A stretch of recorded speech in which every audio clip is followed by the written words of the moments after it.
new phone. I look terrible right now, but whatever. This is the start of the recording of the real estate journey. It's not the start of the journey because I've been doing a lot of reading, a lot of an insane amount of videos, watching an insane. Nah, let's not cut that. Let's just roll with it. Yeah. So this is the start. This is the start of the so-called real estate journey. It's the actual start of me taking some action. It's not the start of me thinking about it. It's not the start of, oh damn, toilet is flushing. I'm not cutting anything. It's the start of, whatever. I've been reading a lot, I've been watching a lot. I've been talking to people, reaching out to people, doing a lot of stuff. And from today I want to start documenting what I'm actually doing. For whatever reason, I think maybe it will be, maybe I don't know, maybe no one will watch it, maybe only I will watch it, maybe whatever, but I just somehow feel it's like it's the right thing to do. I want to document everything, unscripted, unedited, whatever it is. I'm in the bathroom right now filming because it is, I don't know what time it is. Oh, I see, it's 1:28 in the morning. Everyone is sleeping. If I stay outside in the living room where I normally work, I'm definitely going to disturb someone, and if I go to the other bedroom, even worse. So I'm in the bathroom, trying to record this video to, yeah, like I said, just to have something to look back on. So what am I doing right now? My ultimate goal is to get into value add multifamily. I think that's the best path to, pretty good wealth and so on. But there's many obstacles that I'm facing. Number one, everything is going to be done virtually. That is, a lot of people will say that's insane, because out-of-state investing is already, too big of a hurdle for many people to overcome, even if it's just like a 2-hour drive away, 3-hour drive away, 4-hour drive away. But in my case, it's literally half of the world away. I'm in Hong Kong right now, and no plans to leave in the foreseeable future, so it's super out of state. It's out of country, actually. All right, that's hurdle number one: out of state, out of country. Hurdle number two: I am not a U.S. citizen. I don't hold a U.S. passport, so that's definitely another hurdle to overcome. I have my ways of overcoming that, but yeah, these are two major roadblocks, so to speak. Another one: I have zero experience with real estate. I've done nothing other than my primary residence right here, which is not even in my name, by the way, but that's another story for another time. But yeah, other than this one, I don't really have any experience with real estate. But I don't know, I have faith in myself, I have confidence in myself. I think that if other people can do this, there's also a decent chance that I can do it. Even if I'm just average, right? Even if I just turn out to be an average real estate investor, I think that gives me a decent shot, and I think that is, statistically speaking, I should be average, at least, or maybe not at least, but it shouldn't be too hard to attain the standard of the average real estate investor. And if the average real estate investor can pull off good deals, make money and so on, I don't see why I can't. That's the mindset that I'm going into this with. Now, so like I said, I want to start, my end goal is multifamily, commercial multifamily, 5 to like 20, 25, 50 units even, maybe whatever, something, maybe even higher than that later on if I get more experience, but definitely multifamily because I think, you can force equity there, and I like that. Multifamily, the power's in your hands, right? You don't have to depend on the comps around you, you don't have to depend on what other properties around you are selling for. So that's why I want to go for that. However, where am I going to start? Well, I'm going to start with a little bit of everything. Some people may disagree with this strategy, but whatever, that's good. Everybody has their own path to follow. Everybody knows what might work for them. So I'm going to start off with whatever I can find, basically. So I'm going to try to find some off-market wholesaling opportunities, on-market wholesaling opportunities, whatever. And actually, rather than just wholesaling these, assigning them to someone else, I'm actually going to look for partnerships. So maybe let's say I get a good property. I'll try to find someone who wants to flip it, or maybe fix it up and rent it, and then see if I can somehow partner up with them. If not, it's also fine. I might give them a very good price and ask for a small favor in return, which is that um, they share some of their numbers with me along their journey so that I can learn from them, and then maybe next time I find a property, I can flip it myself, or I can um, rehab it and then rent it on myself or whatever. So the goal, I have a twofold goals in the beginning. Number one, okay, earn some extra money to fund better deals, or not better deals, to fund any deals, um, and then two, to learn as much as possible. Right, I'm actively seeking out mentors, and I'm thinking about one or two paid courses that are really, to me, they are.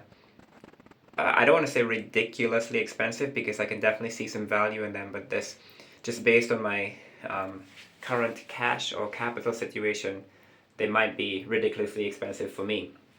Um, and I was thinking about different ways to deal with that. So, for example, maybe because I'm planning to set up an LLC in the US anyway, I was trying to see where I can get um, a business credit card with an introductory rate of maybe 12 months, 18 months. We'll probably just say 12 months is more realistic, with 0% interest, and use that to finance the payment for one of these mentorships. Learn as much as I can, try to accelerate my progress, and hopefully before I need to repay that credit card spending, I would have earned money from something, either through the new skills that I gained from the mentorship, or maybe like my wholesaling nonsense that I'm maybe trying to do to get into this game. So yeah, I'm not I'm not pigeonholing myself to any one single strategy. I'm going to um, I'm going to be flexible. Like Bruce Lee. I'm in Hong Kong, so I might as well quote Bruce Lee, right? Be water, right? What does that mean? That means that you adapt to your environment. At least that's my interpretation of it. You adapt to your environment. You adapt to the circumstances that you find yourself in. So whatever properties pop up in front of me, whatever owners I get to speak to, whatever opportunities I see, I will assess them with whatever knowledge I have at the time, and see maybe what's the best option. So sometimes that might be wholesaling, sometimes that might be flipping. Honestly, I'm really not a big fan of flipping. I think that's the one area where I don't feel very confident. Um, so I would like to have multiple exit strategies if I'm considering a flip. So for example, maybe I get a property, I rehab it, and then I might either flip it, or if the market changes too quickly, I hope that the another exit could simply be renting it, and then maybe taking out a loan with a bank. But loans are a big problem for me, not being a non-citizen, without any green card, without anything like that. So loans are a big problem. There are some lenders that will do it. There's probably also some private money lenders, but they typically require a higher down payment. However, I'm going to keep researching, keep seeing what other lenders I can find, see how to build relationships, see how to build trust. Okay, I think trust is very important. If you can get people to trust you, you can get them to lend you money at the same rate that they might someone who is a citizen or whatever. So that's another reason that I'm starting this YouTube channel, to just um, hopefully get people to see the real person, the real unedited. Everything is unedited. I'm not going to edit anything. I like editing, by the way. I'm pretty good at editing too, but I'm not going to be doing that on this channel for now. I might be adding some screen overlays and all this kind of nonsense later, but for now, everything is just going to be unscripted. And even later, it's going to be unscripted. I want to keep it that way. I might release two versions of every video. So like just the unscripted, raw, uncut version with all the mistakes, all the blemishes, all the everything. And then I might also maybe spice up one of the other videos and maybe cut out all the ahs, the dead air, and cut to the chase basically. And just make the videos more presentable and better for the younger generation, like all the TikTok fans and all that crap. So yeah, I'm rambling and my thoughts are everywhere. I have barely slept. I don't know if you guys can see my eyes, but they were. Even this morning, I got a comment from someone at work. What happened to your eyes? Really, really concerned comment, because I didn't really sleep the night before, and it's really 1:36. I haven't slept today, so I'm racking up some tragically unhealthy sleep deficits. But anyway, so this is day one. It's not exactly day one, but it's day one of the the so-called documentation for social media. So it'll be nice to look back on this video if I find success. I'm not going to say when, I'm not going to be that kind of cocky, but I'm just going to keep my head on all the time. It'll be nice to look back at these videos later and see, recall these moments, how I felt, the excitement, the fear, the whatever. I don't really have that much fear because I haven't done anything yet. I haven't put any money into any deals. I don't really have much fear. And I have some capital that I can deploy, which actually came from a loan. But I thought to myself, as long as I keep my current job, I'm totally fine losing the money that I have, the money that I borrowed, because it's going to be paid off anyway, as long as I keep my job. So I just have to keep that, and then I have some money to play with, and hopefully I don't lose it. I mean, I'm just saying, worst case scenario, I'm okay if I lose it, but that's of course not what I want. That's not the outcome that I want. But yeah, I'm okay with losing it. So therefore, I shouldn't have any fear, and I don't really think I have fear. I'm not gonna jump into anything, willy-nilly. I'm gonna take my time, analyze things. The first step actually for me right now is I'm just gonna do a lot of deal analysis. I'm gonna get other people to help me run. I'm gonna run numbers and then run them by other people as well. Try to do at least 30 of those before I make any offers on any properties, because I want to kind of know what I'm doing. Same time, I'm going to be calling up owners. Not really making offers just yet, just talking to them, asking them about their properties, blah, blah, blah. And see how receptive they are. Try to build up a little bit of rapport that way.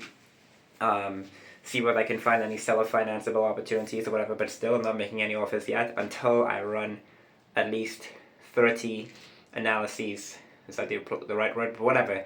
Until I analyze at least 30 deals, just for fun. Just not for fun, but just to, make sure that the numbers are right. If the numbers are right, yeah, you should be okay with the law of averages. Of course, there are going to be unforeseen things that pop up in certain buildings, but if you're running your numbers all the time correctly and you know how to run your numbers, I don't see why you shouldn't find success if you manage to get enough properties. So I think that's about it. I've been rambling on for 12 minutes. This was supposed to be like a 1 minute video in my initial thoughts. But anyway, for anyone who watches this video, I don't know why you would watch the video in the first place, but I hope that one day this serves as an inspiration. There's a lot of people around the world doing different things, and if they can do it, why can't you? This is what I always think, and I'm saying this before any kind of success, so I'm not whatever. I'm just saying it as an average person, as a normal person right now, and we'll see how everything plays out. Yeah.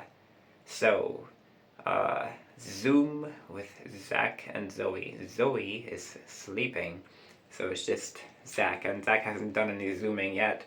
I'm just going to be making some calls later on, but I can't really record those, unfortunately. Or maybe I can, but yeah, I heard that YouTube tends to take down videos where you record other people's conversations, like on the phone or whatever, so I might try to document that, but that might just really, really be for my own personal, whatever, viewing or whatever. But yeah, if you watched, thanks. I don't know why you would watch, but I hope that one day this will be something that I'll look back on. This will be something that many people look back on. They see where it all began. So yeah, peace out.